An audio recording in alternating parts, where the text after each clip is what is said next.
17 hamsters I nailed to the wall before I came out.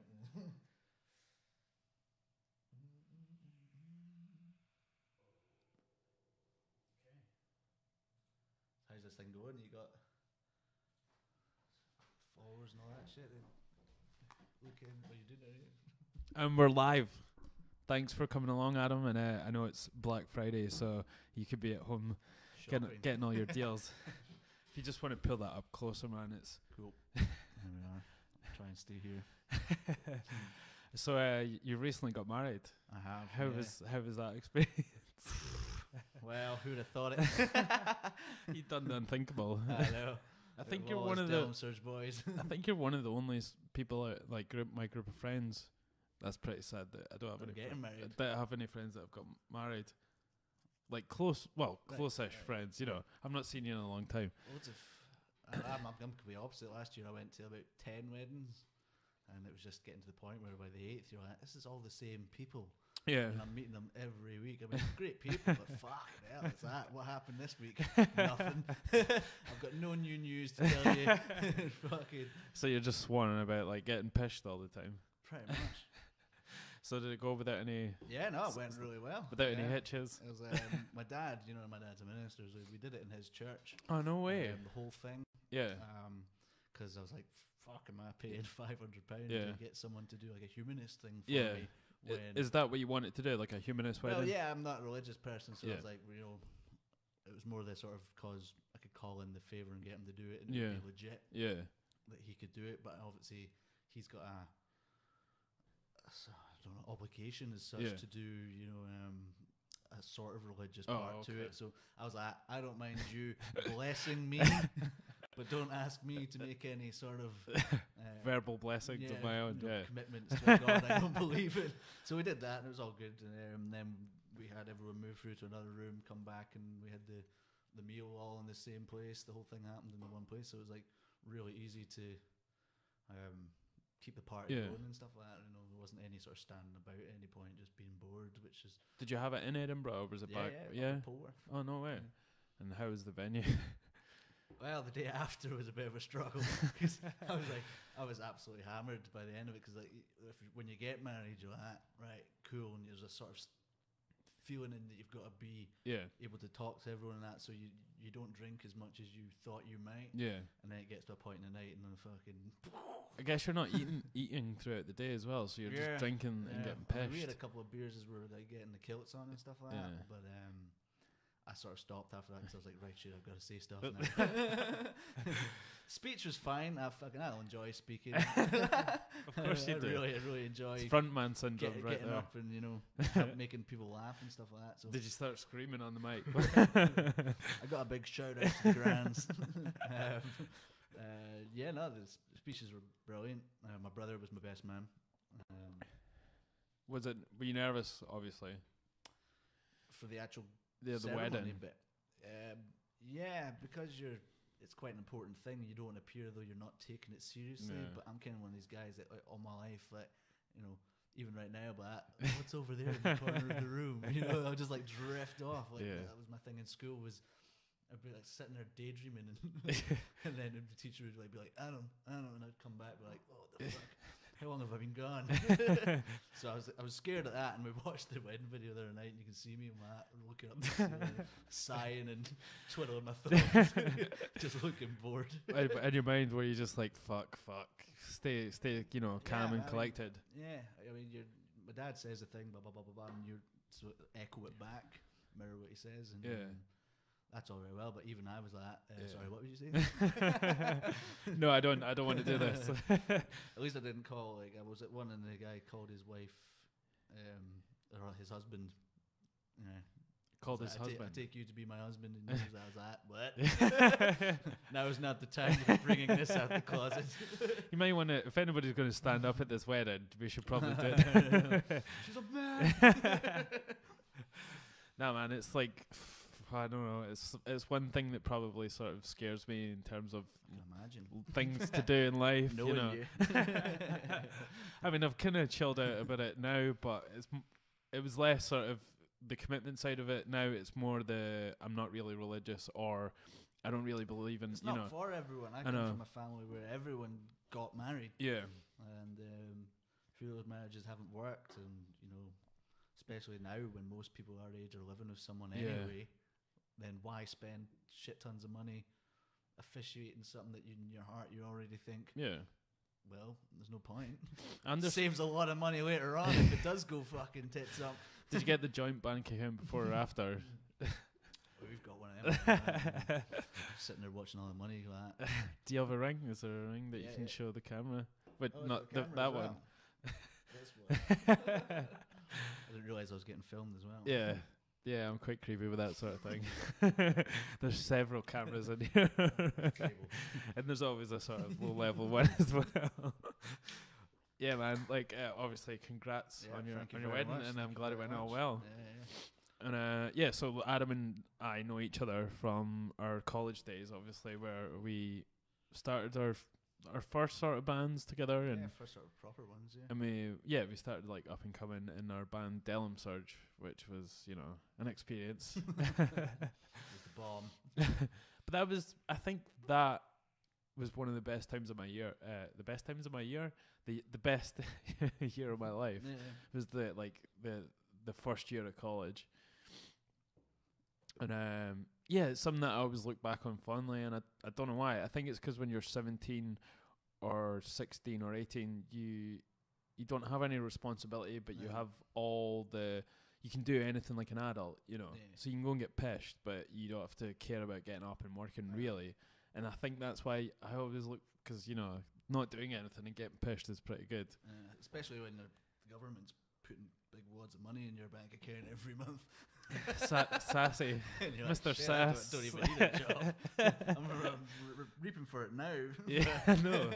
God damn, I got a 12 grand student loan that I've got to pay back. You literally don't bat an eyelid when it's going in your bank account monthly. You're like, fuck, free money, and then it hits home. Like, I'm paying for my loans still, I don't know about you. No, I'm still paying mine. I pay like the minimum in the hope that one day I might just fucking die before it's I think everyone's going to be paying theirs till... I heard like some sort of thing that if you don't pay it back within a certain amount of time or some shit, it just gets cancelled out.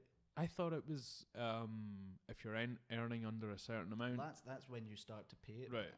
Okay. If you're earning over I think it used to be like 20 grand a year. Right.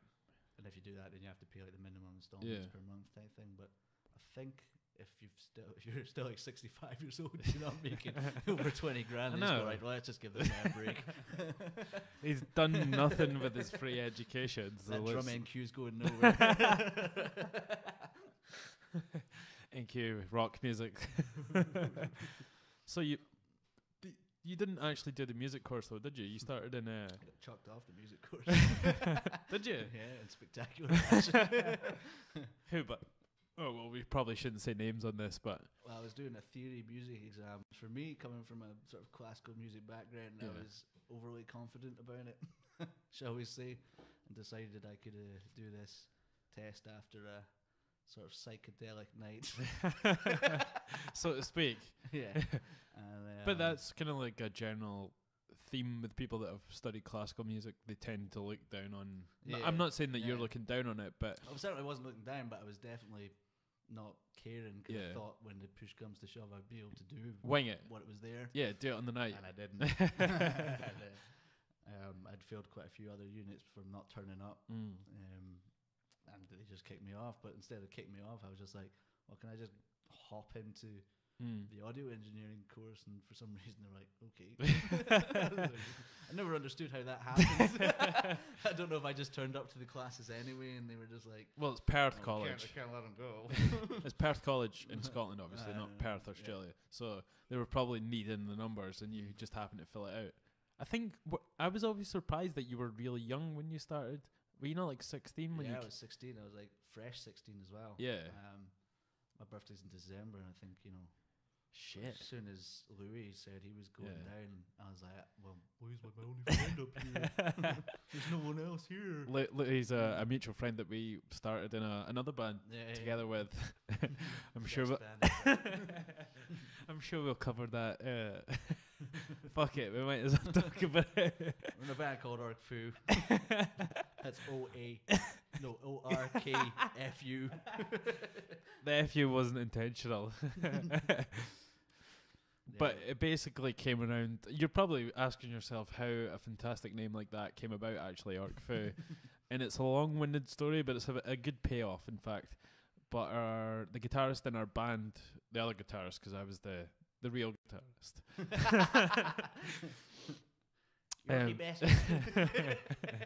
He was from Orkney, obviously the island's just off the coast of the top of Scotland, and he used to, every time we would give him sort of cheek, you know, try and rev him a little bit, he would try and like judo chop us. So we decided this was some sort of Orkney kung fu. Thus, you know, we shortened it to Orkfu. And thus the legend was born. I think we thought we were so clever with that name. Yeah. Was it you? I think it was that time, you know, we're talking about 2004. I think it was 2003. Yeah. Like, heavy music was just sort of entering that screamo-y, emo-y type. Sorry, if you just pull into the mic a wee bit. Screamo-y, emo-y type movement. And I was massive into Incubus at the time. So I really wanted to be in a band that was heavy. Yeah. Had heavy guitar bits to it, but had a sort of Brandon Boyd-esque singing quality to it. And that's where a lot of the music sort of went. But yeah, like, because that was kind of... We were kids. Yeah.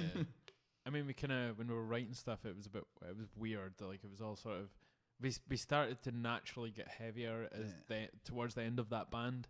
Yeah.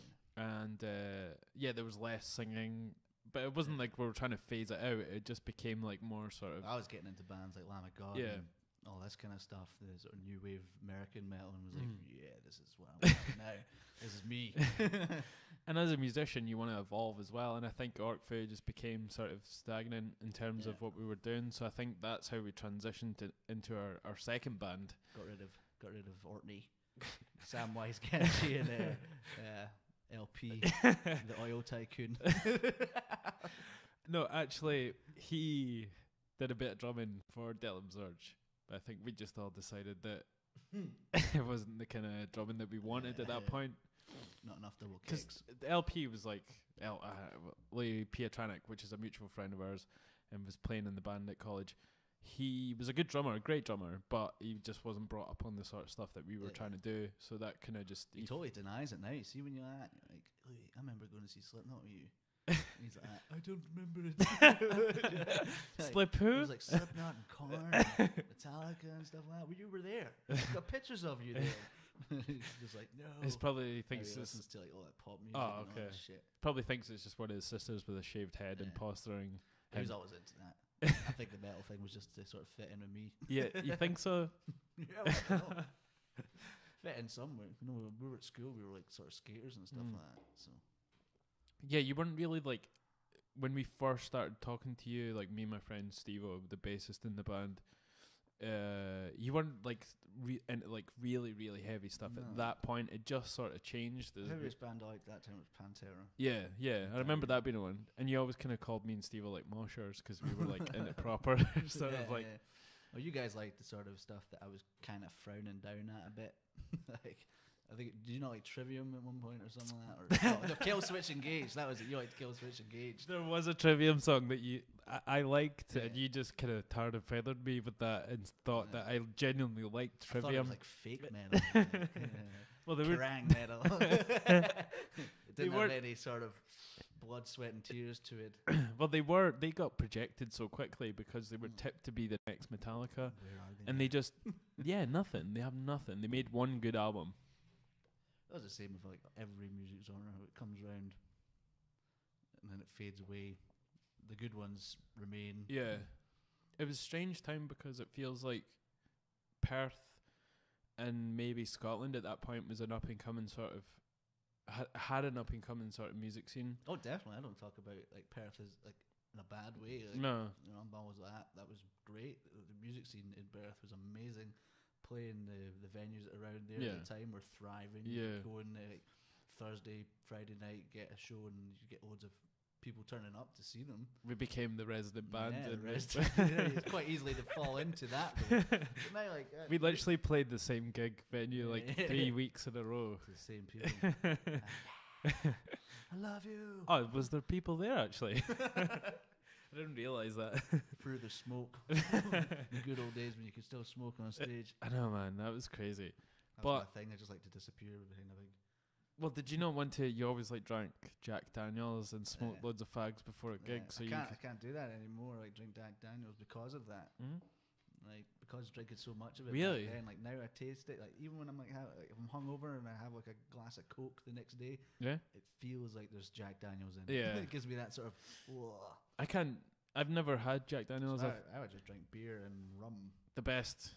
Yeah, the Stella finest. Third-hand wedding beer. But yeah, like I was saying, like Scotland, and I think the UK altogether was up and coming in terms of music at that point, but Perth especially, I don't think it's been replicated again in Perth. It just seemed to just disappear after we all sort of left. I'm not saying we were the cause of it, but that's a problem with venues. You know, when Barcode didn't become Barcode, and then like the Tams got rejigged around and stuff like that, became more of a bistro pub. Yeah.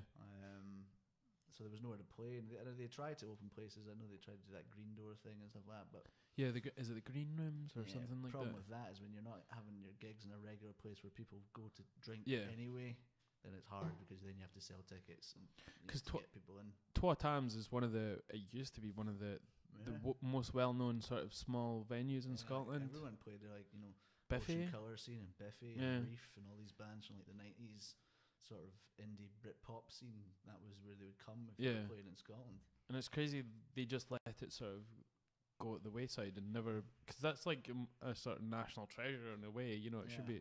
I remember like when our first days when we were in Perth and we went down to Twa Tams and it said like all the bands that had played there. I was like, oh shit, Reef, I fucking love Reef.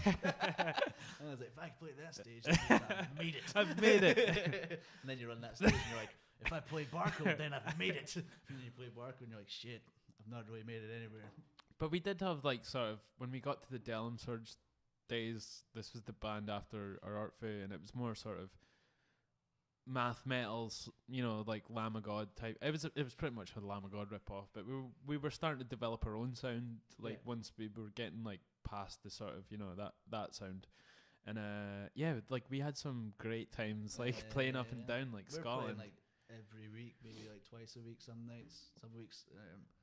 And the best that's why I was always like, oh shit, you know, I'm never in college. I'm gonna get kicked off again. I still woke up like months after I graduated being like, shit, I should really study or do something. And then I was like, oh shit, fine, I passed. Barely. I've done nothing with that degree. We all have it. And I remember my dad like driving us to gigs. Yeah, when it was Glasgow, you know, he would be the guy that would just, he has his own landscaping business, so he would have vans and we would just naturally be like, you can drive us everywhere. I remember the time we went up to, where was it, Elgin, and we were in the back of a van that had no windows. I remember that. Shuffling about in the dark like, is that you, Steve-O? That was probably one of the craziest gigs I've played. Like, I had no expectations for Elgin. It was Man Must Die. Yeah. Yeah, because you eventually went on to go play there again with Man Must Die. Yeah, I was a Madman's Absolute. A Madman is Absolute, but Man. Oh shit! I've too many men in my life. I actually said that like, one of the first times I was singing for Madman's Absolute. I went on stage and went, "We are Man Must Die," and I just looked at them and was like, "Shit, no, we're not. What the? We're not your rivals." Like they're literally the only rivals they had in Scotland. Did you goodness? Tongue twister. You know, I was like too busy trying to remember and like, act all tough and fucking. Yeah, I've been fucking bad. And then I'm fucking like, where Man Must Die. Oh shit. Fuck. You could just feel the eyes burn in the back of I know, especially there, because they're quite like, but that was crazy. You didn't think that a little town like this in Elgin, which is a small place in Scotland, but it had like everyone there at this little town hall to watch. It's like they'd never heard music before, so everyone appeared. And it was bring your own bottles. There was like kids cutting about like Jack Daniels, like slipping, falling, breaking glass everywhere and stuff. Massive fucking circle pits and shit like that. And the biggest fight between Neds and Moshers outside this venue. Just lobbing balls at each other. It was mental. Like from full grown Mosher men to like little 13-year-olds just fighting off these Neds like it was Culloden or something. Like the decision was made that we were playing on the floor, so we were playing on the ground with the crowd. So they're like, spinning all around you, like doing their ninja kicks, almost chopping your face off and stuff like that. Why weren't we allowed to play on the stage? I think Man Must Die just decided that that was it. To only play on the that stage. Was it, yeah. Yeah, I remember that actually, and I remember being like extremely annoyed that they just wanted the stage to themselves. Yeah. That was kind of a bit of a shitty move actually. Yeah. So how did you actually end up in Madman is Absolute? Well, I moved to Edinburgh after Perth. Yeah. And one of Scotland's sort of prominent metal bands at the time. Yeah. Are they still going actually? No. Oh, okay. They broke up shortly after I left. They tried to get another singer, but it just never. Always had trouble with drummers. Yeah. Tell us the stuff was really technical, so you needed someone that could go on the kicks.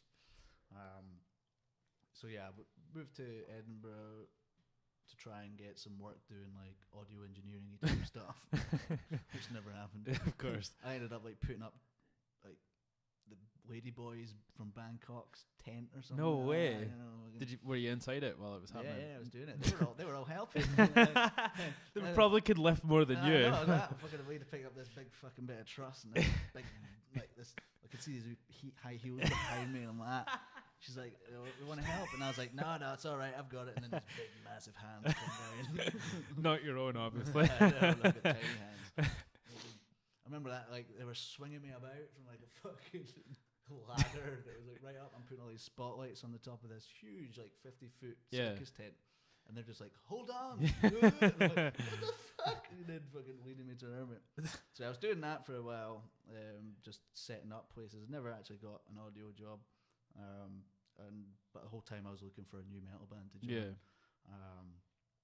And I saw one night the advertisement on their MySpace. This is showing how ages ago this was, saying they were looking for a vocalist. But I was like, Facebook was kind of just happening, so I didn't know if this was like a defunct MySpace page that they just left. Yeah. So I messaged it, and then I got a phone back from Jim, and he was like, I heard you want to join my band. He doesn't talk like that.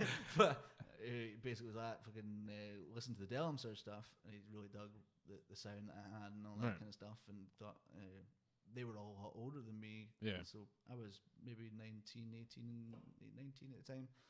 And they were looking for a younger guy to come in and sort of rejuvenise the whole band and get them back into wanting to do it more. So went along and they just auditioned, learned a couple of their songs. They're like, give you a couple of songs to learn. We don't expect you to learn them all, but I fucking learned them all perfectly. I was like, I fucking nailed it. I went in more confident than I've ever been in my life, even though I was shy, because like they were a lot older than me and they were big Glaswegian bruisers. Yeah. So we went up to, they had a practice space just out the airport. I went iron, I had my long black hair at the time. I was really skinny and was like, just fresh faced boy. And they started like right into the first riffs, and I was just like waiting for the first scream. I was like fucking this like big long scream that opens up one of their tracks, and it was like an 8-bar scream. But I was like, I'm gonna do it for the full 16. Just show them that. Just assert your dominance. For fucking ages, I could see them out the corner of my eye, just looking at me, going fuck, looking at each other, going like fucking right. So they had a few other guys that they were going to audition, a few that I actually know now, and they were like, you were the guy that got the Madman job, and I was like, yes I am. But they just offered to me and then went away and did that for a couple of years. I mean, did you sort of tour extensively, or was it just mainly through the UK and stuff like that? Played with a lot of cool bands. I've obviously played the Down, which was like the highlight of my entire life. I peaked too early. Not playing with that is Phil. Phil Rex Brown from Pantera. So them guys from Pantera had another band called Down, and you guys supported them. Is that correct? Yeah. And that was good. That was amazing. It was just like one of the moments where you're just like, shit, I could die tomorrow. I've peaked. Like, I'm only 19 years old. I was like 21 at the time, because it was close to when I was like going to not be a madman anymore. Right. I'd been thinking for a while that things just weren't. Wait, you weren't feeling it? Well, I wasn't wanting it, and I was kind of falling out of love with metal altogether. Yeah, I felt like it was kind of affecting my personality. Right. Okay. The fact that I was always putting on this front that I'm a tough guy. And I was like, I'm not a tough guy. Crazy. I don't like fucking fighting and being aggressive. But like then I was living it all the time, and I think it was making my head go nuts. That's crazy. So I get home and I'm like, it was affecting my relationships and stuff like that. But yeah, no, the Down thing was amazing. Do you have a Phil Anselmo story? I think I remember you telling me. Yeah, I was like, so I'm sitting in the dressing room, and I'm like, right, this is cool as fuck. The first dressing room I've had. Possibly your last. I know.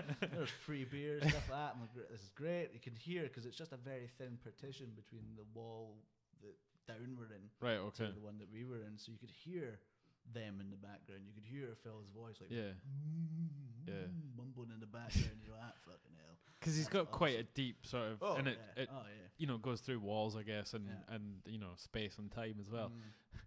So I'm sitting there rolling a joint. You what? I'm on the phone. And my mate Bissett, who lived in Glasgow at the time, and I was like, is there any way you can get down? I can get you in if you can come down and film this for me. Right. Because I was like, this is basically, I like Down. I liked Down before I liked Pantera. Before I knew that Phil was the singer of Pantera. Right. I liked Down. I've loved Down since like 1997 or something like that. Right. Okay. Well, fucking, because my brother listened to them and I just picked them out. Like, yeah, I love this. It's like bluesy metal. Yeah. You know? Stonery sort of bluesy metal. Yeah. And then later on realized, oh shit, he was in Pantera and it's also a fucking kick-ass band. Like thrash metal. So yeah, I'm sitting there and I'm like, come down and film it for me so I can at least have this to show everyone. And the door opens and I'm on the phone like that, rolling this joint. And I see this figure out of the corner of my eye, so I put my hand up and I go, shh, because I'm on the phone. And I'm rolling a bit about it. Cool, so you're down, right? So like, doors are around about 7, if you get that, cool. I turn around and Phil Anselmo's just standing there like that. He goes, this is my fucking dressing room. I'm like, fucking jaw hits the floor. I've met loads of famous people in my life, but I've never been totally starstruck to the point where my mouth went dry and I couldn't talk. And he's like, is that a fucking joint you're smoking there? And I'm like, yes. And he's not going to be teetotal either, is he? Like, it wasn't at that point. Like, his claim is not doing it anymore, but when that gig, he was like, at that point, you're looking down at this pathetic little Scottish joint that you're making, and you're like, fuck, I have to put all my I'm going to have to fuck this guy up, show him what's what, Later on the night after our set, I came up and I was walking along the corridor and he was like walking towards me about to go out. And I just had my beers confiscated off me because you weren't allowed glass bottle beers past the security bit into where the dressing rooms were. That's that's stupid.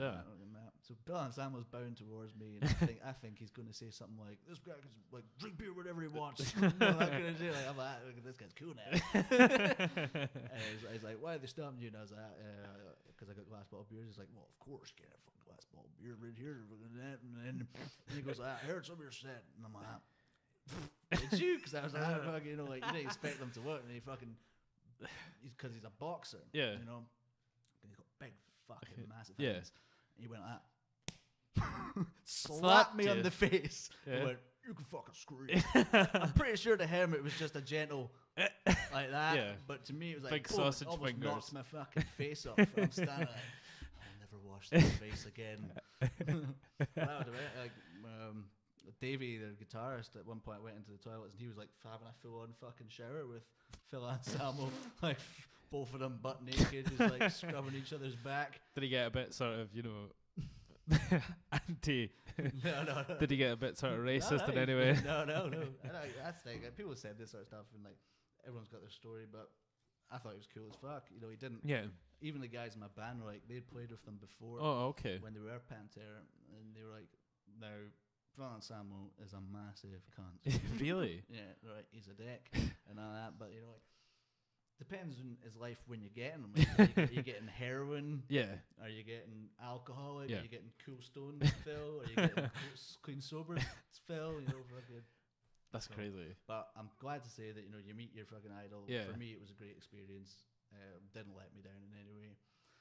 I've had something quite similar in terms of and I never get starstruck with anybody or idols in the past. I don't really idolize anyone anymore, and it's namingly because of this experience I had. But my favourite guitarist at the time was obviously Zakk Wylde, who played for Ozzy for a lot of years, and then eventually he started his own band, Black Label Society, which is pretty much a down rip-off band, would you say? It's the same sort of genre, yeah. And I prefer the stuff he did with Pride and Glory, which was a sort of bluegrass chicken picking sort of band, but essentially I love Ozzy with Zakk, and I went to see Black Label Society just purely to see Zakk in Glasgow. And I remember I had like Zakk has a saying like SDMF. I think it's a World War II saying. It's like strength, determination, merciless, forever. And it was something Zakk says all the time. And I had it on this like this belt. And I was like, yeah, I'm gonna show him. And like I did a similar thing with Phil, like one of them sort of dorky moments where you're like, fucking, because I just cut all my hair off the sides. Oh, okay. So you must have looked crazy as fuck. Oh yeah. Mohawk thing, but it was really long. I'm like, which is a Phil Anselmo haircut from the like 80s. You know, he had that when he did Cowboys from Hell. Yeah. That long bit of hair on top. He turns up to the same gig and he's just shaved off all his hair. And I'm like, he's just got that one bit in the middle again. I'm like, oh, fuck. He's going to think I'm like uber super fan of that. I did my hair for you. It'd be worse if you both turned up wearing the same dress. But yeah, so I had this belt with the SDMF on it. And it had like sort of sparkles on the side. It was like sort of faux diamonds. What do you call them? Diamantes. Yeah. And I was like, yeah, I'm cool as fuck. Went to this gig, and I'll probably never meet him. So we hung about the back of the gig. I can't remember where it was. Maybe it was the O2, or was that around at that time in Glasgow? Carlin. It was the Carlin Academy. So the tour bus was out the back before the gig. So we were just hanging around, seeing if we could see anyone. And I saw Nick Canton. He's the guitarist for them. And I was like, yeah, that's cool, you know. And then Zakk comes off the bus, right? Totally sideswipes me because I'm like, this is the guy that I idolized for ages. And I was like, it's the only time, like you say, where, you know, I just got speechless. And I was like, my friends shouted on him to come over and sign some stuff because I couldn't say anything, you know. And all I could just sort of muster up was, I just showed him my belt and went, and he was like, well, this guy's about to pull his dick out. And that's all I could do. All I could do was show my belt buckle and go, and then he signed my T-shirt, and then I just fell on the floor like, oh my god. But after that, I never get starstruck because it's like, it's kind of silly. Well, my biggest regret from that night was not having a picture taken with him. Yeah. Because I was trying to be too like cool and laid back. And being like, oh, that's just Sam. At the time, I do this every night. But you know, like inside, I was like, God, I wish I could like just have the confidence to go, Phil, I don't really like you. Can we get a picture together so I can remember this? You'd probably appreciate it. I mean, I know what you're like chatting away to him. Like, I know what you're saying. When you're up and coming, you don't want to act like that in front of other sort of bands. You don't want to act like you're starry-eyed or whatever. You know that they don't want to be pestered. But I think, you know, coming from another band who he might respect as well, it probably would have happened. Did you film it? It did get filmed, but the audio quality wasn't great. But Jim's got it, and I've never seen it. I was like, he's like, the audio quality shit. I was like, I don't give a fuck. I just want to see. I was playing because the place was absolutely fucking sold out. Yeah, where was the gig? QMU. Okay, was the sound good? Oh yeah. Because we had the down guy doing our sound. Oh right, okay. So it was like, we were like, our kit was basically in front, and Matt's kit at that time was it wasn't Matt at that point. It was we had the guy from Mended. Okay. Drumming for us after. Oh yeah, I forgot about them. His kit from his Mended days was huge, so like it was weird because you couldn't actually cross the whole stage because the kit was there. So I was just over there in this one little bit by myself, and they were over there cordoned off, doing their own shit. But sorry, I'm gonna have to nip to the bathroom. Cool. What do I do? Just start People whistling. come used to this happening in my podcast. The old toilet.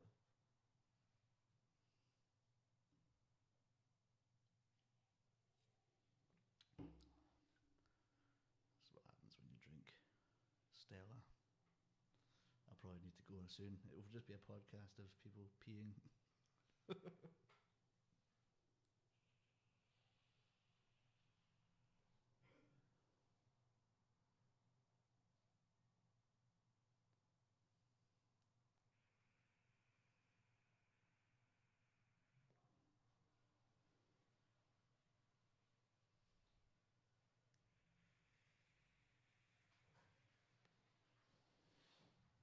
Get an adverts button. What's that? Now we're going to adverts. Probably, yeah. I should probably get some. Just get some fake ones now. You should have done it for me. I'll just do it all different voices. This is BMM Tires.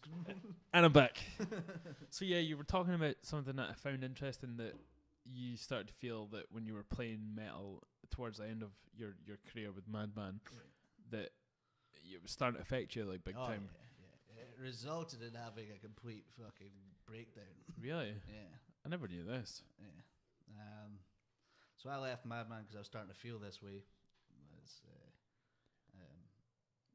As I say, I was taking it out on people that shouldn't have been having it taken out on them. I was not saying I was an asshole to be around, because I wasn't. I was still like, fun-loving guy and all that shit. But inside, I could just feel this thing burning away. Do you remember when you first sort of felt like that? There's a point you can remember? It was about 20. Yeah, I was 20, and I was 21 when I went to get help for it. Right, okay. So yeah, I left Madman thinking, right, this isn't much good for me. I need to get out of this. And then I came out and I was like, well, so what am I good at doing? And from like being away at Madman all the time, obviously I was not going to do anything with that audio engineering degree. It's a golden nugget. It's a golden ticket. You can do whatever you want. I've got half of a music MC. I was like, so from going away and touring and stuff at Madman, I'd become really good at cooking. Okay. Really loved cooking. Because when I was away, all I was getting was like chips and pizzas and all this kind of shit that you just eat after a gig or between sound checks and stuff like that. That's shit for your body. So they basically bullied you into like cooking for them. Is that what you're saying? Oh yeah, no, like I just did it for like me and my girlfriend at the time. I just loved it. But I would go down like farmers markets and buy like the best produce and stuff like that. Like, I've never cooked a lobster. I'm going to have one in the bathtub till I learn how to do it. And I just like got right into it. And because like I'm the sort of guy that doesn't do anything by half. So I went down and staged for Castle Terrace, which is like a Michelin star restaurant. No way. And then I got a job in there. Really? Yeah. So I was like chefing for like this whole year. Was it like sort of like fine dining? Yeah. It was like Call Me Chef, was it? Yeah, it was Call Me Chef. Yeah. And I went away and did stuff in an Italian restaurant as well. That's crazy. I never knew this. All these like sort of Scottish fine dining ones as well.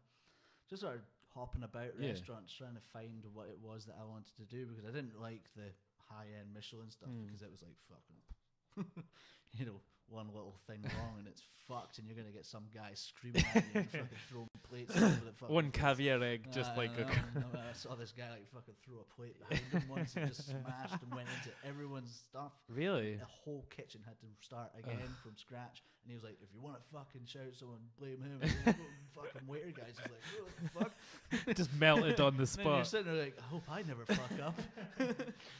So yeah, and the whole time I was a chef, I was working like 85 hours a week. Yeah, it's pretty crazy. And it was a high stress job as well. So if you take what I was feeling with Madman, and then you start adding on huge amounts of stress, what you've got is someone that's going to snap. And it was New Year, 2001. I think I was 22 or something like that. Okay. 22, 23 or something. Mm-hmm. And I just started to feel like I was going to fucking explode in the middle of this New Year's service. And I knew all my friends were going out for New Year, thing like that. And Mom's sitting there like, oh. And I hadn't really... So you were cooking at the time? Yeah. I was sitting there on my lap, cooking away. The stove's red and hot. Checks are flying in. It's just like, what you'll expect a breakdown to feel like. That's what happens. They show you it in these movies and stuff like that where people are like... And they're like, oh man, but it was literally like that. And I just went bang, fucking smacked the pot. It went flying out of the room. I went out into the actual bit where everyone's sitting having their dinner. Oh went shit! And grabbed my fucking bag from the bit where we kept all our shit and just walked out. What? And started walking down the street. And it was that year where it was just like snow. Like Edinburgh was just fucking covered in snow. Unusually. Like huge big things of it at the side of the road. I'm walking down the road and I just phoned my mum. And I just like, Mum, I'm going to the doctor's. This has been bubbling up for ages and I don't know what what's wrong with me. And had your mum known if there was anything sort just of? been fucking like, you know, I'm alright on the phone every week, whatever, because they still lived up in Aberdeen. So I'm like, it's fine, like, just, you know, relationships alright. Like just feeding them stuff that I knew they wanted to hear. Like, I didn't feel like it was a problem. No. For me at that point, like I was one of these guys like, that would never happen to me. You know, you're like, I'll never be depressed, or I'll never be anxious or stressed or all this kind of shit. And like, you know, it just fucking happened. And I'm fucking walking down the road and I'm fucking on the phone, and then I walked into the doctor's like, I know it's New Year's Eve and you guys are probably closing right now, but I'm feeling really shit. Was this the same day? Yeah, just like straight from the restaurant. Walked down. It's crazy how you went from serving. Yeah, I was still in my chef whites and then you had affected you so much at that point that you would just literally walk to the doctors, that you'd had that much enough, you know. Yeah. I've always been pretty like screwed on, so I knew that there was something not right. Yeah. So I was like, right, I'll go to the doctors, and I've sat there and bless her socks, this woman, a young doctor, you know, she must have been, you know, about 25 at the time or something. And she was a young doctor, and she stayed there with me for 3 hours. No way. After the sort of janitor was sweeping up the back, getting ready to go out for New Year. Okay. Sat there and talked to me and all this kind of shit, and did all these tests and stuff like that. And she was like, "Yeah, you're pretty depressed from what it's showing here." So just to reel it back a little bit, what happened when you walked into the office? Like, did you like say like I want an appointment, or I just walked in and said, "I know it's New Year and you guys are probably all finished and going home, and there might not even be a doctor here, but I'm feeling really shit and I need to talk to someone." Yeah. And they could see that I was still wearing my chef whites, and they're probably like, well, if a chef is coming in on New Year's Eve, he must we don't turn this guy away, or he might end up, you know, fucking swan diving off the fucking Ferris wheel or whatever. I can imagine I looked pretty distraught. Yeah. You know, saying that to my mum was kind of heartbreaking, because you're like, you don't want to fucking upset or worry your mum. And I think when you have to tell someone, it's also sort of admitting to yourself that there's something that's there. There's a huge relief. When I came out of the doctors, I was like, oof, because the weight's off your shoulder. You know, you're carrying like a bag of fucking bricks around you all this time, fueling, raging, and fucking nothing's making you happy. Like, I had a problem. Like, my biggest thing, which still affects me today, is anxiety. But with that time, with the depression on top of it, it was just a fucking cocktail of fucking emotions. I couldn't fucking sit and watch a TV program. I couldn't relax. I was constantly just like fucking not knowing what to do with myself. Constantly on edge, I guess, as well. Yeah. Could you sleep, or was it? Sleep was all off the charts. You know, some days I'd be like, just not want to do anything apart from just lying in bed. Other nights I'd be fucking up to like 5 a.m, just staring at the television, not actually watching it, but just like thinking. And were you with someone at this point? Or? I was, yeah. And it was shortly after that she sort of had enough and left me, and that with the breakup on top of this. Shit, man, that's. I would never say, you know, it wasn't her fault or anything like that, and you know, it's a shit thing. Whatever it was, what it was. Yeah. But I think, you know, the year leading up to that had just been maybe too much. Yeah. And we were both young at the time, you know, you don't want to fucking be like 21, 23, whatever age we were at the time. Yeah. And it's tough. Relationship where you're like, I don't know what the fuck. Yeah. I mean, you probably feel like you're caught, you know, your partner at that time probably feels like they're caught between a rock and a hard place, because they don't want to exacerbate your symptoms by leaving, but at the same time, you know, you can only take so much of whatever, you know, and that's a hard thing to do as well, you know. You fall in love with one person, but you don't know what that person's going to be like in 5, 10 years and that sort of stuff. That's why there's a big difference between, you know, saying you love someone, actually fucking loving someone, you know, fucking, you know, because you can get dementia at young ages and stuff like that. You know, you gotta fucking know that going into a relationship. That's why when you're saying, you know, I don't know if I'm ready for marriage, like, I know that, you know, if that happened to my wife, I'd be sticking right by her and all that kind of shit. And from the get-go, I was like, I'm a bit fucked up. I am on these drugs. So what was the process after you started to, like, you got tests and they said, yeah, this chart indicates you're depressed. So yeah, basically, like, it's another one of these. I mean, it's one of these things you could easily cheat if you want to get drugs. Like most things. But the whole point of it, it's foolproof and that shit, but they give you a wee test. At the moment, this is the standard procedure for: are you depressed or are you just a little bit sad? It's like a 20-question questionnaire thing. It's like, is it a multiple choice? Yeah, it is. It's like on a scale of I'm sad, I'm really sad, or this happens all the time type thing. That's crazy. Like, can you watch television with relaxing? You're like, no. Okay. Can you?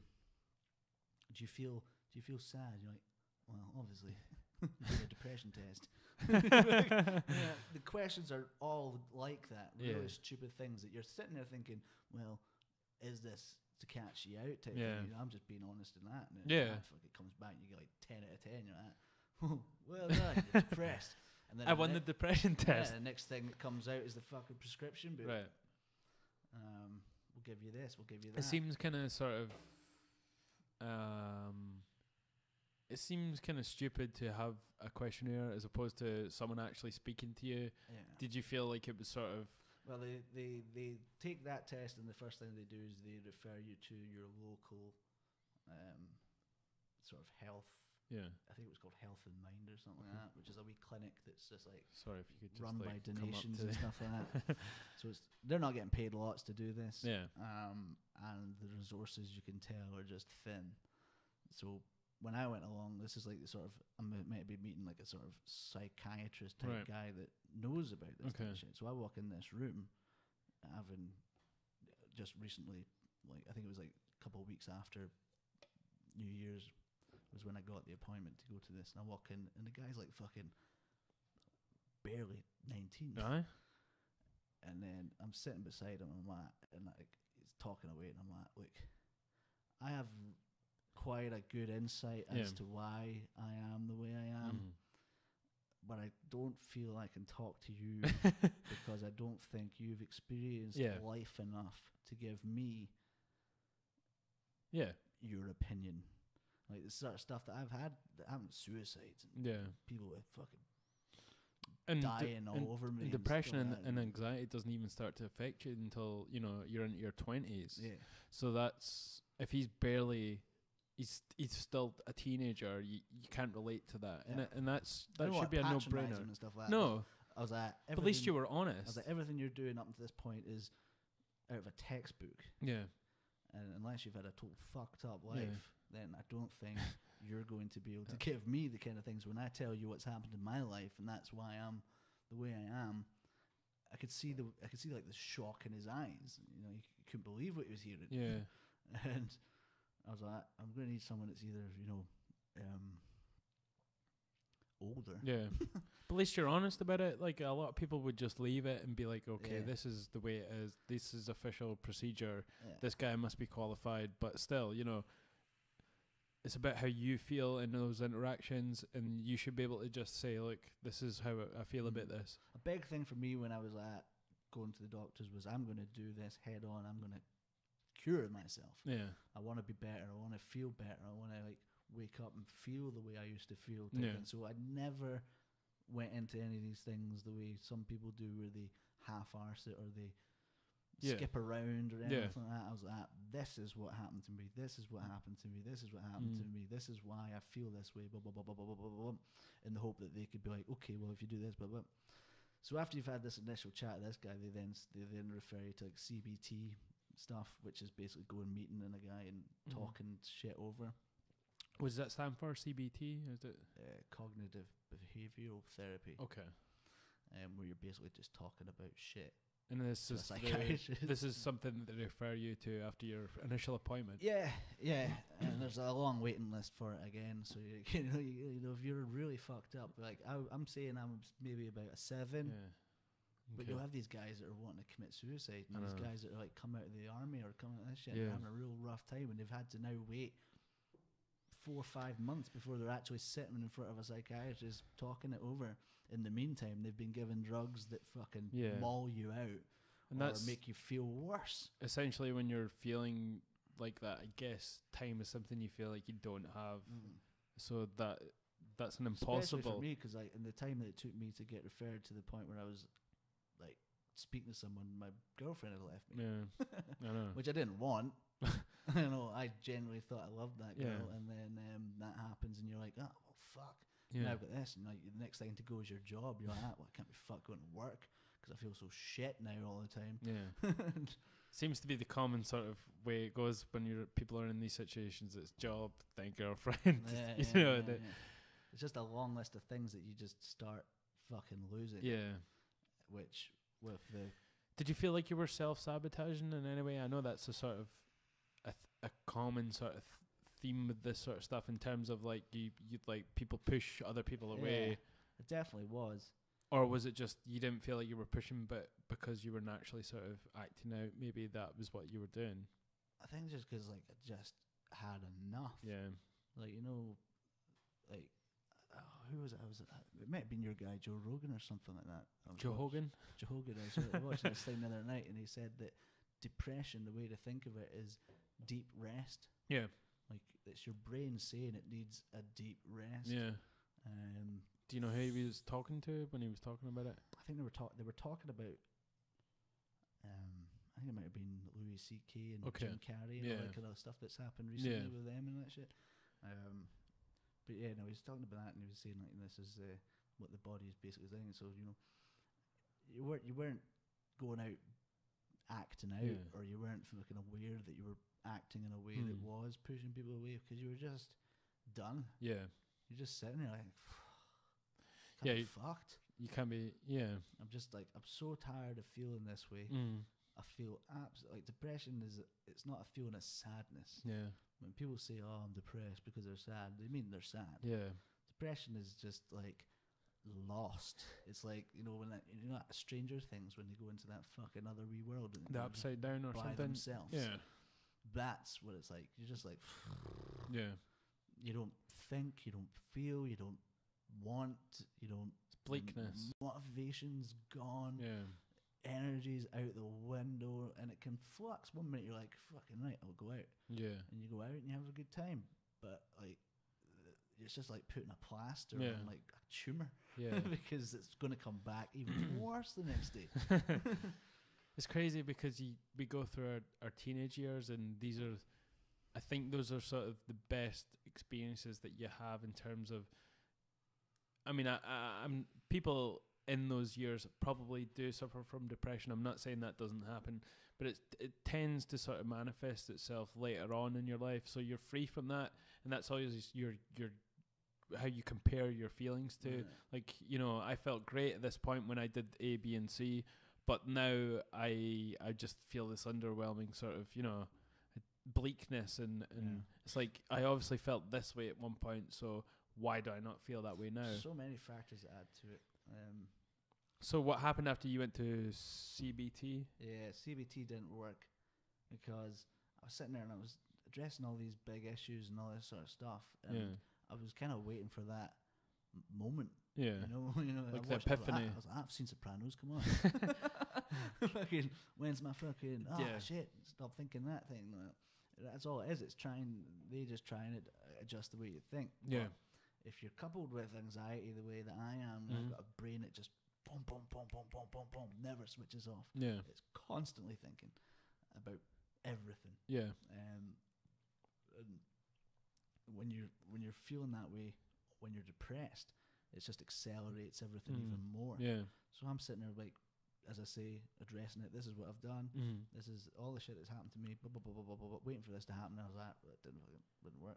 So then I went and got hypnotized. Oh, no way. Yeah. Really? Yeah. Is that something they prescribed? My mum and dad were going out their wits. Oh, I got signed off from the chef, and so basically for about 6 months I was getting paid, even though I knew I was never going back. Yeah. But I took those 6 months as this is Adam getting better time. Yeah. I'm gonna fucking nail this. Yeah. And so mum and dad were at their wits' mind, so they said, I was like, right, I've been looking on the internet, and there's this thing about, you know, hypnosis. I want to try that, see if it can rearrange my brain to stop thinking that way and all that kind of shit. Went along, sitting in this guy's office. He's like, you want to take a seat in the comfy chair? And like this big like lazy boy recliner thing like that. I'm sitting on it.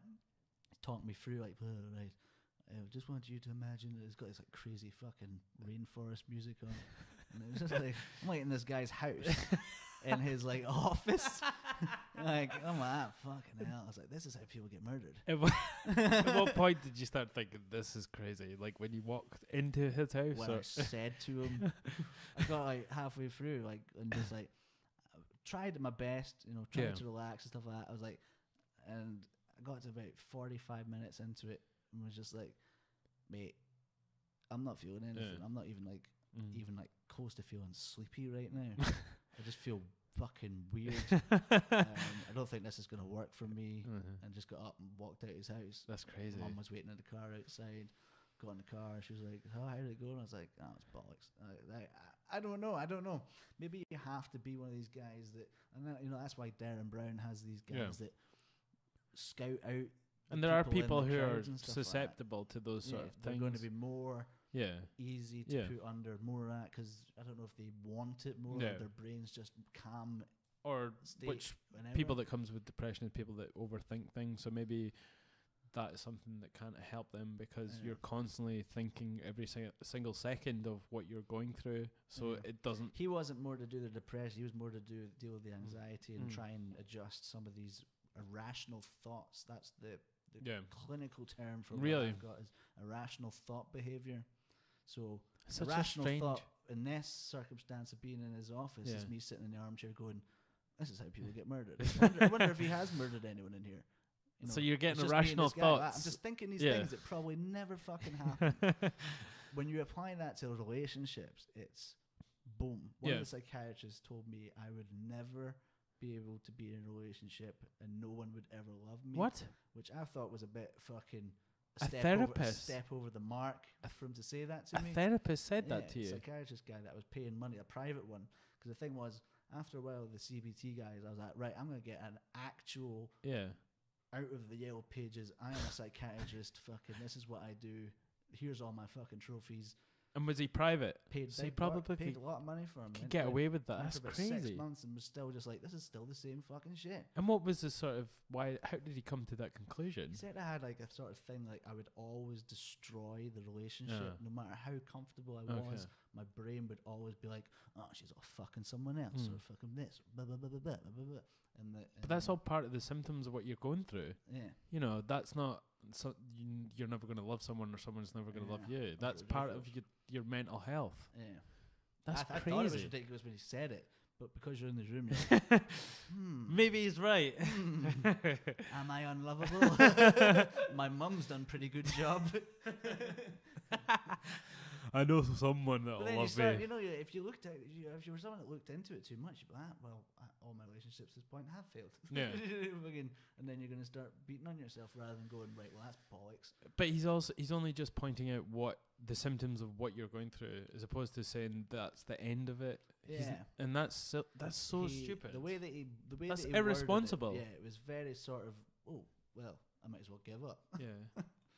Rather than, but it can be cured, or I can help you, or this, blah, blah, blah. So you're like, you think if you're paying him, you'd keep that going up for a couple of years at least. I know.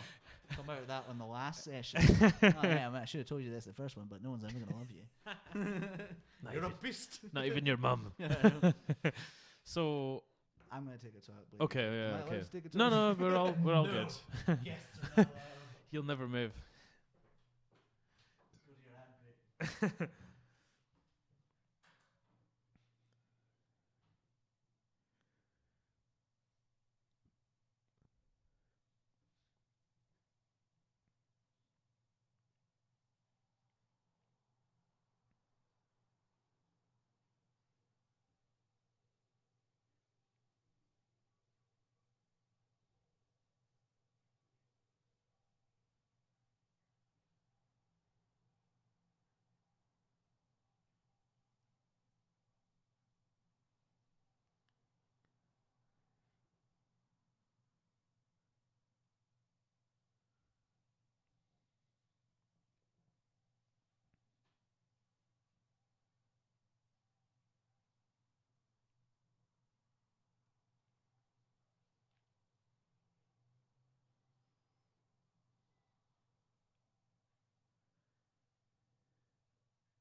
what does everyone that's listening do during these points?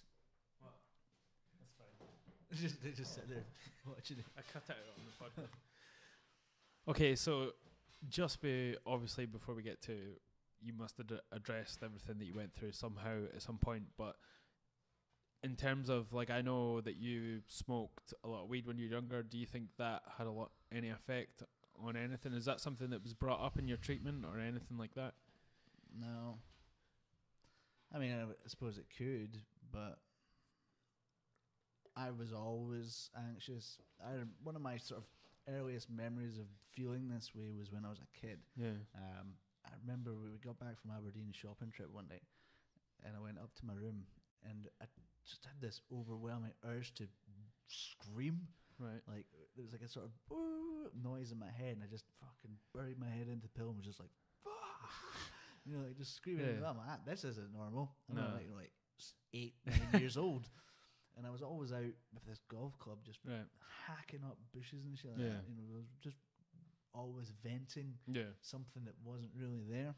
And it seemed like that was a symptom of it was when you were on stage as well. Like, even though you were sort of, like you said, you're not violent and you're not pent up any sort of rage, but you would sort of become a different person when you were on and especially with Madman, because the Madman guys were all big fucking hard ass guys from Glasgow. You know, they're fucking scary guys, and they hang around, coexist are an even bigger, scarier bunch of guys. And so I'm sitting there like, ooh, hanging with all these guys. So, you know, it was, you know, even for them, they're not fucking violent, aggressive guys. Okay. But when you go on stage, there's an element of whoa, and you have the to bravado play like comes out type thing. So I played up to it and shit like that, and I don't know if that, well, it definitely for me became tiresome and just tore away at me, just chipping each time. But I think it was always there. It was always going to come out. And like you said, you went to the hypnotherapist. What happened after that? How did you? After that, I mean, you obviously helped yourself in some way. Well, after that, I moved back home after my girlfriend left me and took my flat. So she ran off with your flat? Well, the flat was in my name. Oh, okay. And she didn't. She there was 3 months lease on it still to go and stuff like that. And she was like, had the argument of, well, your mum and dad are here. Oh, okay. And I was like, yeah, but I kind of like my independence. I've lived by myself since I was 16 years old. You know, fucking. I can't just move back with my parents, which I did. Really? Things just escalated worse from there. I mean, this story, as I keep telling, it doesn't sound like the one that everyone should take. I think everyone's journey with mental health problems is their own. Of course.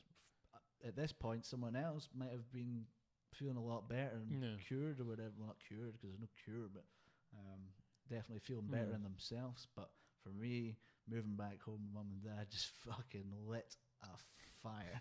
And it was not good times. Not good in terms of your experience or your mental health from there? Both. Okay. Just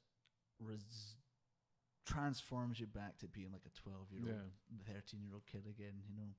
Yep. Up until that point, you're being respectful of your parents and because you're just seeing them there and again. But when you're there and you're having to live by their rules under their house and shit like that, you become like Kevin, slamming doors. You are not my parents. I'm adopted and all this kind of shit. You just become an arsehole because I was just fucking scaring them the whole time. They're looking at me going, "Oh fuck," treading on eggshells and fucking what do we say? What don't we say and stuff like that? Because people are like my mum and dad and your mum and dad. There wasn't depression and stuff like that. It was just fucking get over it. And he didn't have a bad upbringing either. No. Okay. And I had a great upbringing. I had a rough time at school. Yeah.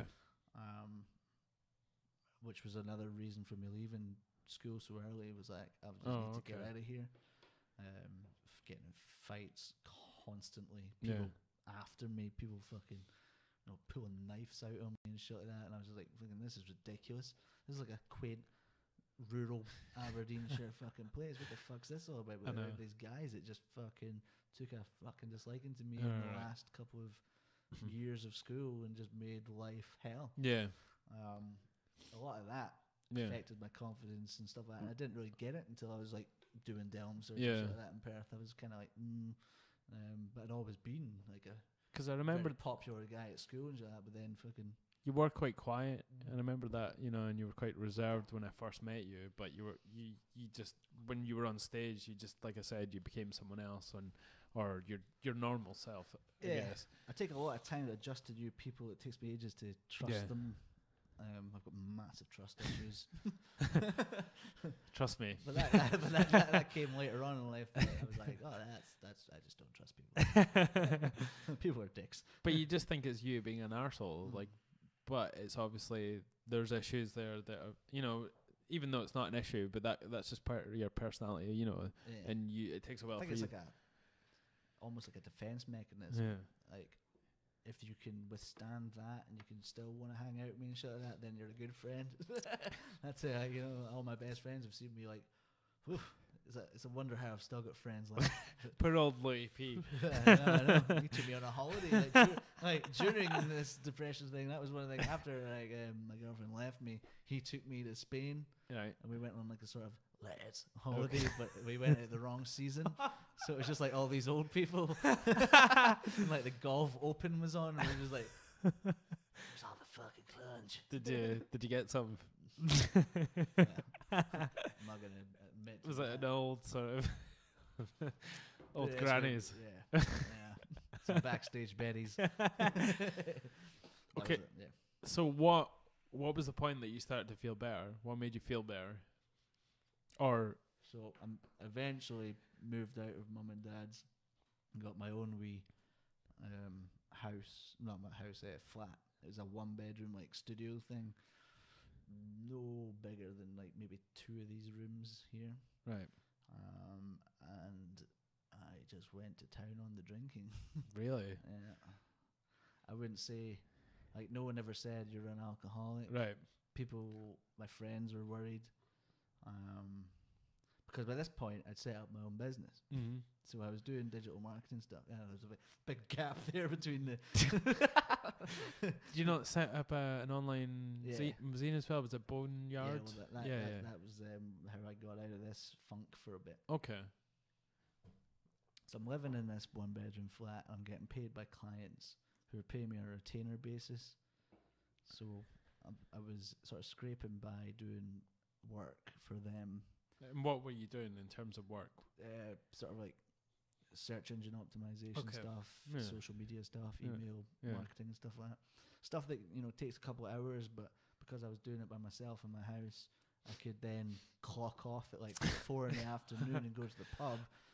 You know, for the last maybe like hour of my day, I'd maybe have a bottle of wine, and then I'd finish up for the day, and I'd have another bottle of wine with my dinner, and then I would be like 2 bottles of wine down, and then I'd go to the pub, and then I'd stay in the pub till closing, and then find a party or something like that, and then go there, and I'd just drink, and I'd get home, and then I'd start drinking again, and then I'd go to bed and have like maybe 3 hours sleep, get up, do the wee bit of work, and then start drinking again. I did it every day. So it's almost escalating more since you came. Yeah, and came then home. you know, definitely. But for me, it felt like a cocoon. The flat itself felt like a cocoon, and I was destroying myself down. Okay. Because once you hit the bottom, there's only back up to go. I don't know if that makes sense, but so you were trying to make things. I'm on like 3 types of antidepressant drugs at this point. And what were they giving you? Diazepam, which is usually used for snipers and sedating people. I was on one called citralopram, which is like the nastiest one of them all. People have fucking horrendous times on that drug. Okay. And I was on one called fluoxetine or something like that.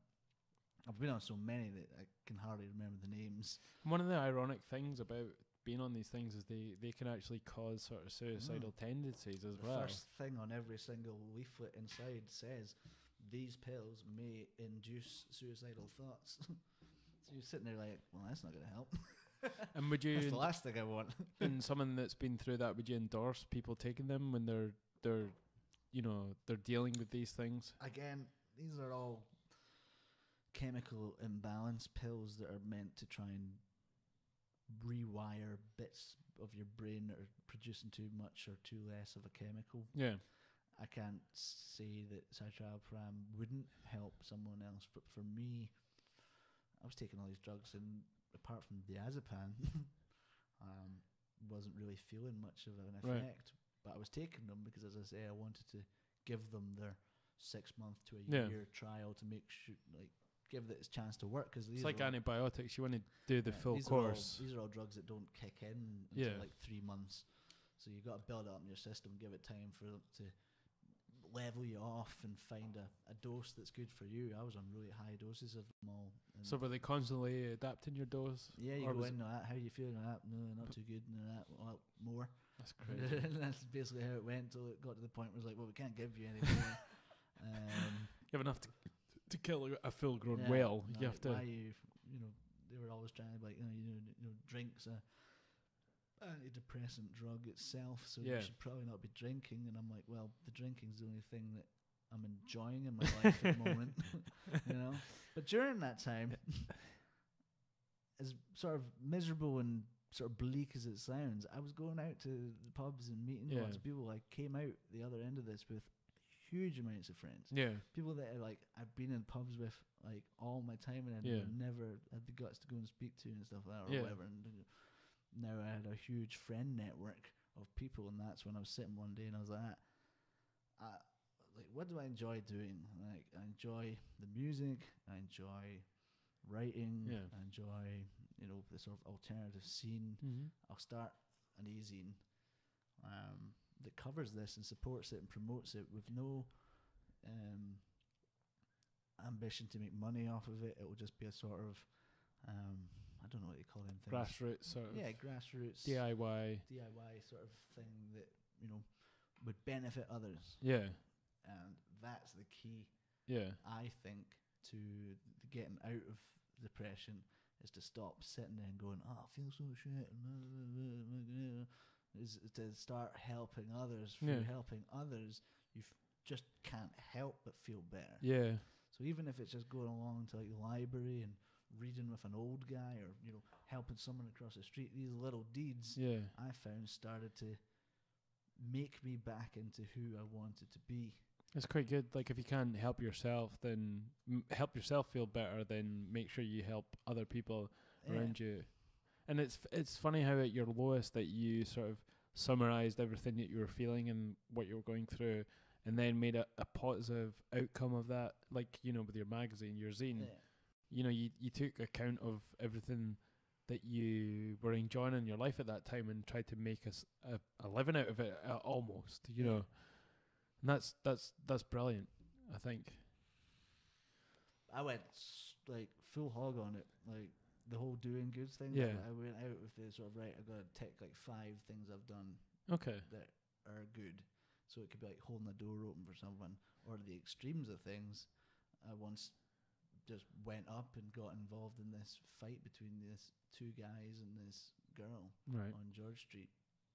I was like, I don't think she's appreciating getting shoved about and stuff like that, and sort of beckoned her to run off type thing. Yeah. At which point, I just got fucking lamped. I like to say I gave my best as I was falling, but these guys just fucking lamped me, and weathered me on the fucking street. At one point, one of them was sitting on my chest, just beating my face like that, but I couldn't feel him hitting my face because the other one was biting my thumb off. Were these a couple of zombies that you? I was so drunk those days. It could have just been a bush. More likely, like literally a bit. I can't feel the top of that thumb. That's crazy. Into there, and I had to go up to A&E and get fucking all drained out. And then I had to go back up like every now and again, get like HIV tests and stuff done to make sure that I hadn't like contracted HIV or hepatitis B, C, A, whatever fucking from there. All of them. All that. Like I wasn't even gonna come to the hospital and that. Well, we glad you did, because like a human bite's worse than a dog bite. In terms of the bacteria in the mouth. And shit. I was like, fucking hell, I did that.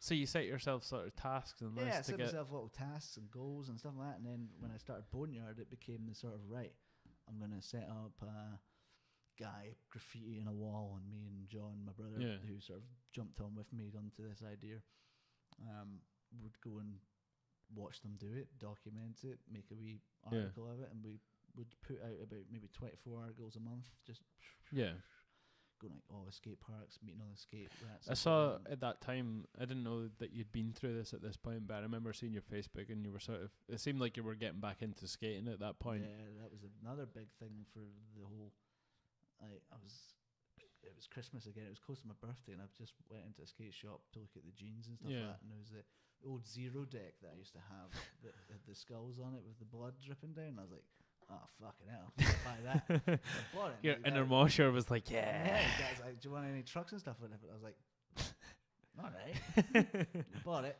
walked out the shop with a full setup, and then as I was walking back towards my flat, I went past like an indoor garage, like car parking, and was like, just test it out. Just go in and have a wee skate. And I was in there for about 3 hours, just like rampaging about. At this time, I must have been maybe like 25, 26, and it had been a good 7-8 years since I'd properly skated, and had a fucking rad time, just like trying to get my ollie back and like doing new manuals and shit like that. And did you feel it was a part of your sort of recovery, or was it a symptom? Like, did you feel like you were sort of becoming who you were again, and you were doing these sort of acts, or was it something that helped you to become sort of more you again? I've always been like, I've always had a big heart, and that's always either been really good for me or really bad for me. I've also really just generous by nature. Just,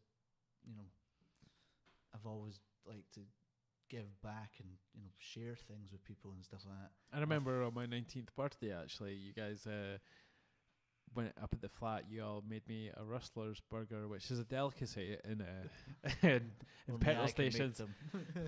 Instead of a candle, it was a joint.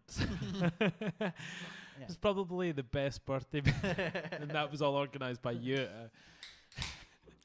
Well, yeah, it was just like, I think it was just a matter of understanding the qualities about me that made me and then trying to just sort of steer myself back onto that path, rather than allowing all this other shit to dictate who I was going to be, which wasn't a very nice character at all, and something I didn't want to be. And I know it's not something. I know it's something that's going to be ongoing in your life. There's always going to be sort of periods where you're going to have to tackle it again, but maybe not on the same level. But what do you feel is the sort of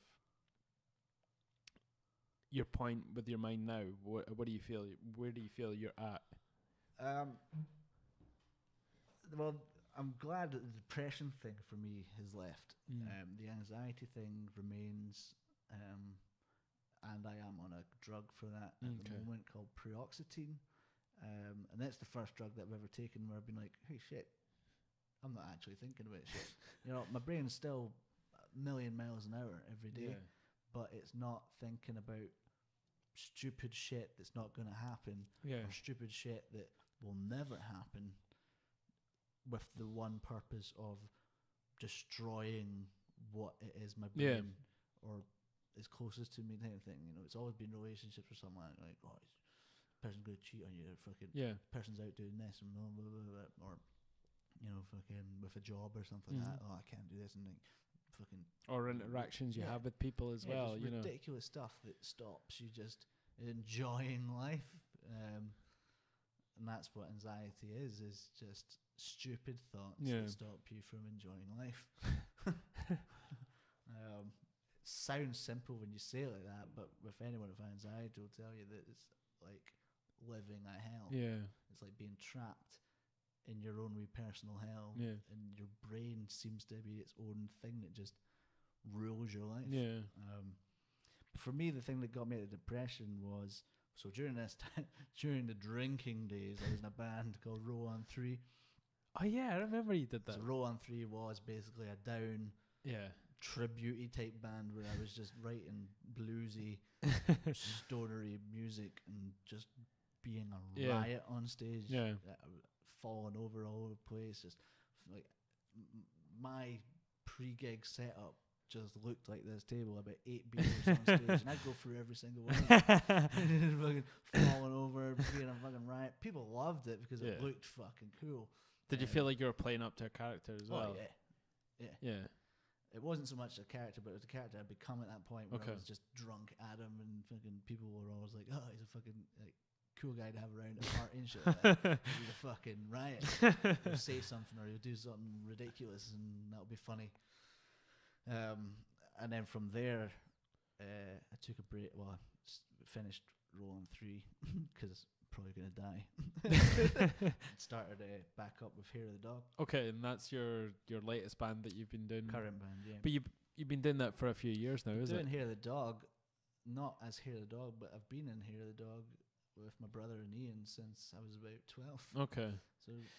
And you and Ian, I think I met him before, but he's like he was part of your group of friends from somewhere. Yeah, he was went to school with him. Right. Okay. So it was like me, Louis, and Ian. Right. We're school buddies. And so you decided to take it more sort of seriously, I guess, and start. It's like, how would you describe the sort of type of music? Well, it's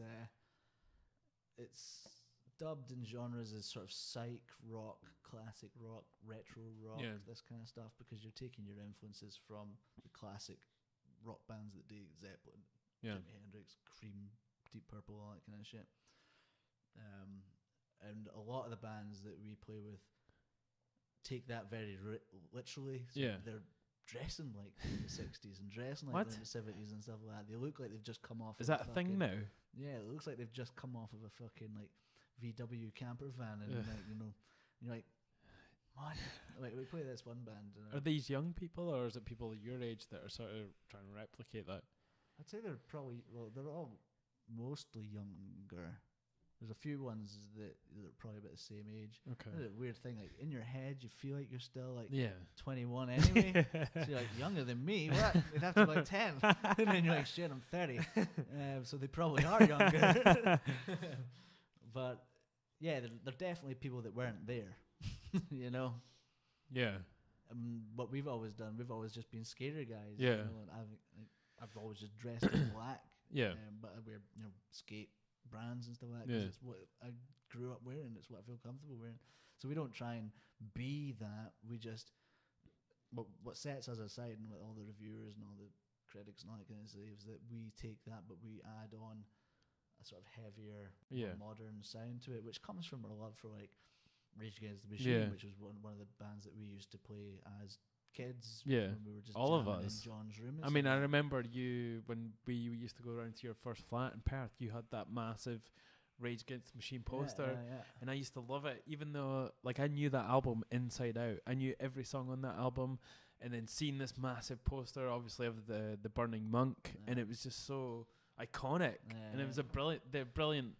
It was a brilliant part. You know, you're in a good person's flat when they got Rage Against the Machine. Well, this is gonna go well. I had like a massive Trivium poster as well. I'm joking. Not so much. I should get one for a year, actually. Big Matt Beefy one. Matt Beefy. So yeah, you must be enjoying playing in this band at this point, yeah. Yeah, the thing for Hair of the Dog, which I think was the final sort of putting the depression side of me to rest, was that I started writing about this stuff. Okay. Instead of shying away from it or pretending it never happened, I write about it and I address it in all the songs pretty much. And through talking about it, I'm not one of these guys, you know, someone says, how's it going? So, you know, I was like, I'm fucking depressed. I'm really fucking depressed. So I think that helps. I think when, you know, maybe not everyone's got that in them to say that, or they come from a circumstance where they're scared to say it, or, you know, it'll be frowned upon if they do say it because it's seen as a weakness or something like that. I think talking's the only way that you're going to get through it.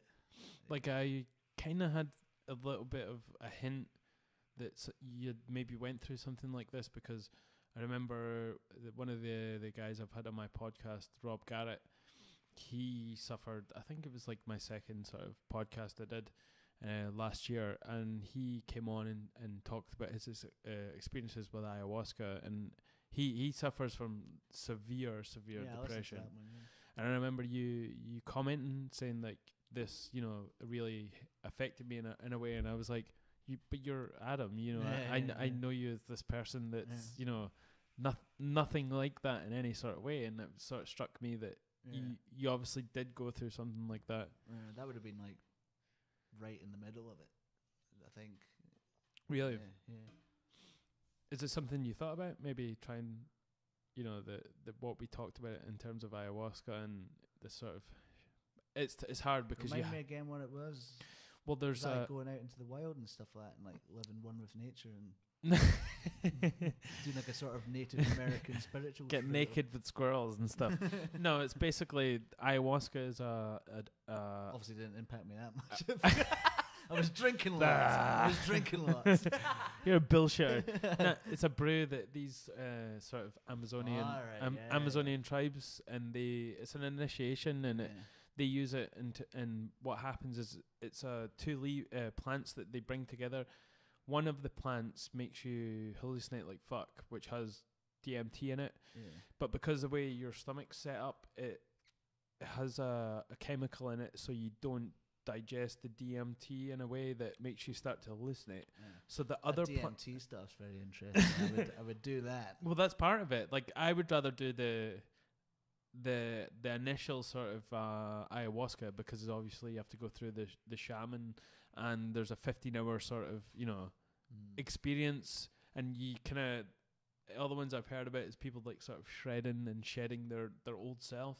Whereas the DMT is like 15 minutes and purely like... Yeah, I forgot a mate that took DMT. Yeah. He said it was the most eye-opening experience of his life. It's something I really want to do. I would love to, because have you seen the YouTube videos where they all take it and they all basically have the exact same experience? Yeah, that's like a group trip. Through the universe to the point where they're just like an atom. Right, well, that's a theme with all the sort of the DMT trips, is there a feeling of like a feeling of knowing what you're experiencing is in terms of, you know, this being, like it's a feeling of familiarity. I fucking fucked that up.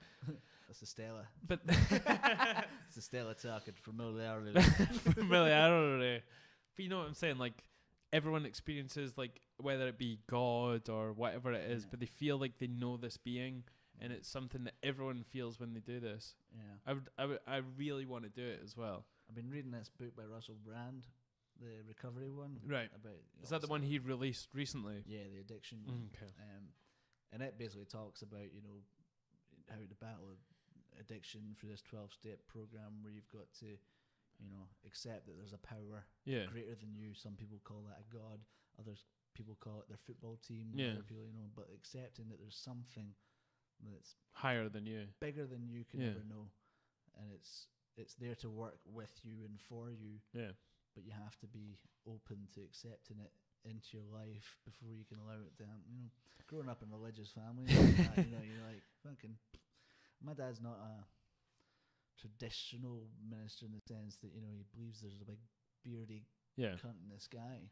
You know, his whole thing to it is very much that it's an energy and all this kind of stuff. And it's gonna pause you there. I need to go for a pee. I would really want to talk about this. Do one for me. I'll be going straight after you. You should get 2 wee tubes that just go for it. I'll be siphoned.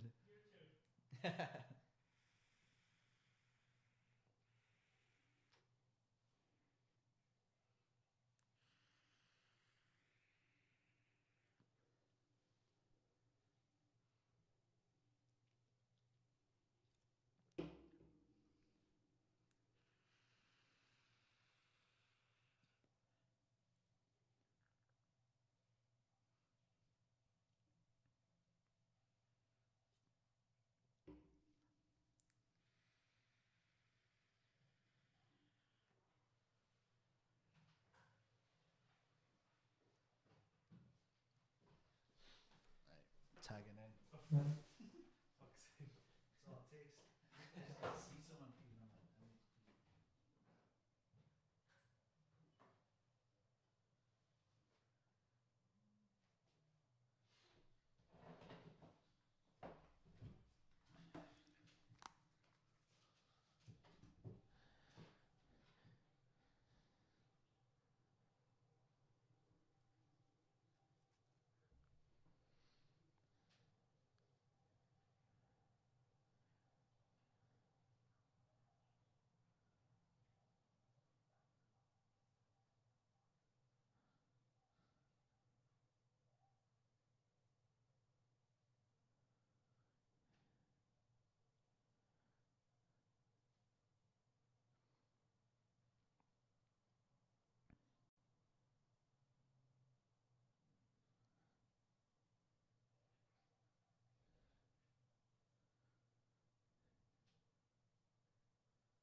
All good. Yeah.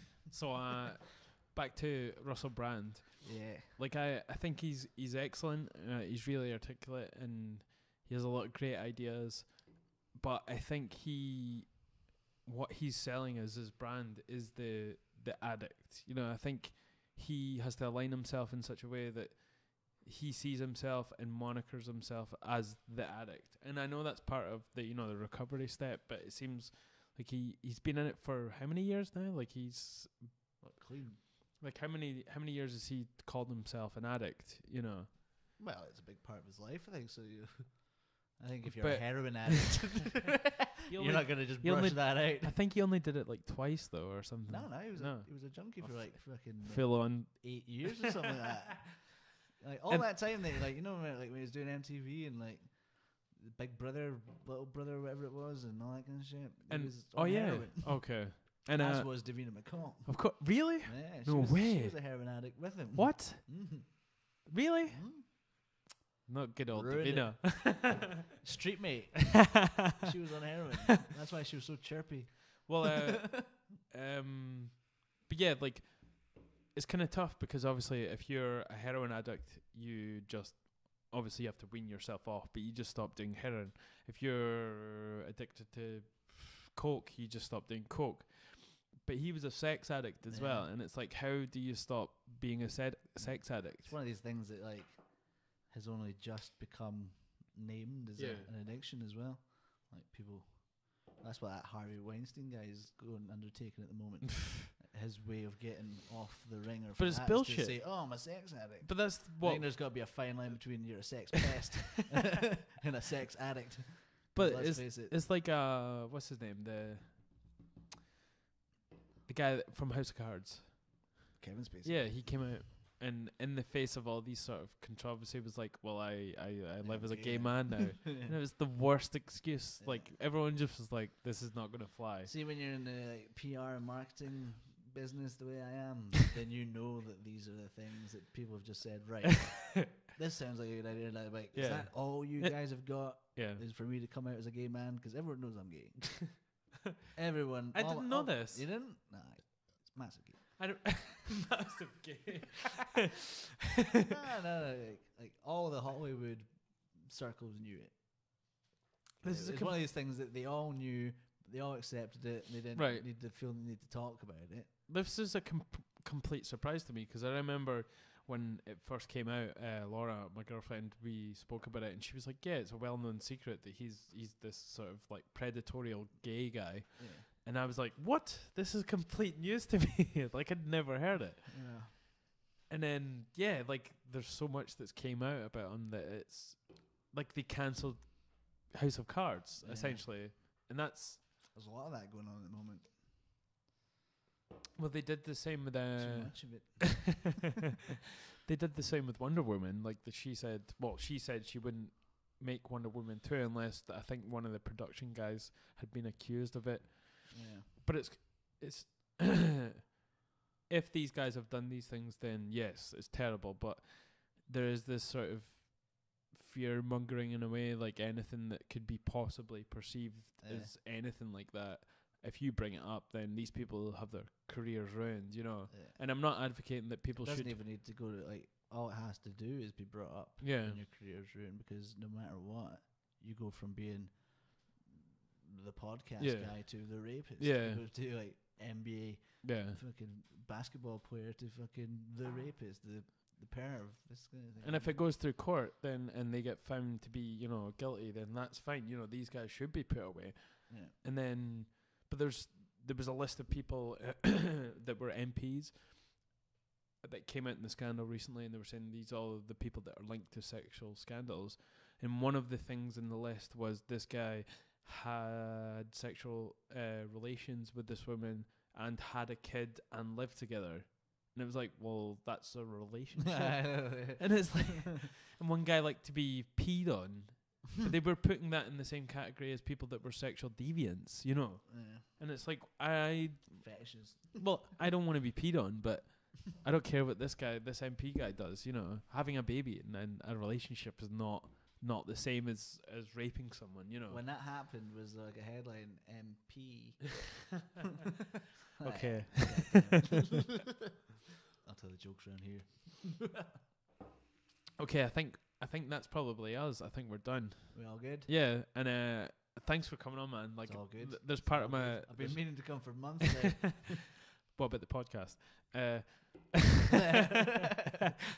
No, but there's part of your life that you went through that I didn't know about, and I'm glad you talked about it, because I think there's a lot of people that can probably relate to it, and people that probably don't think they can relate to it, but they can.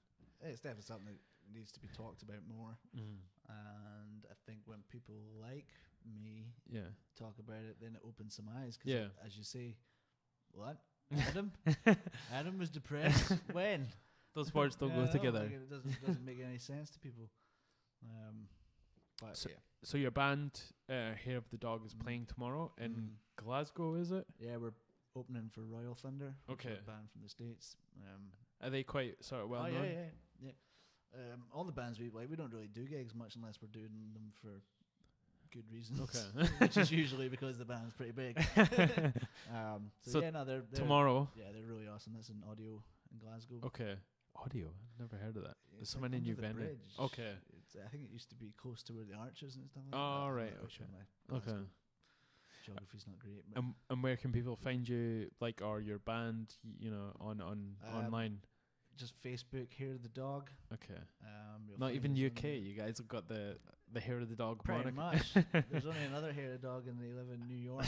And they tried to have a wee dispute against the name. Really? And then they said they'd copyrighted the name or something like that. And when I looked it up, they'd only copyrighted it in New York State. I was like, all right, well, if we ever come to New York, we'll call ourselves something else then.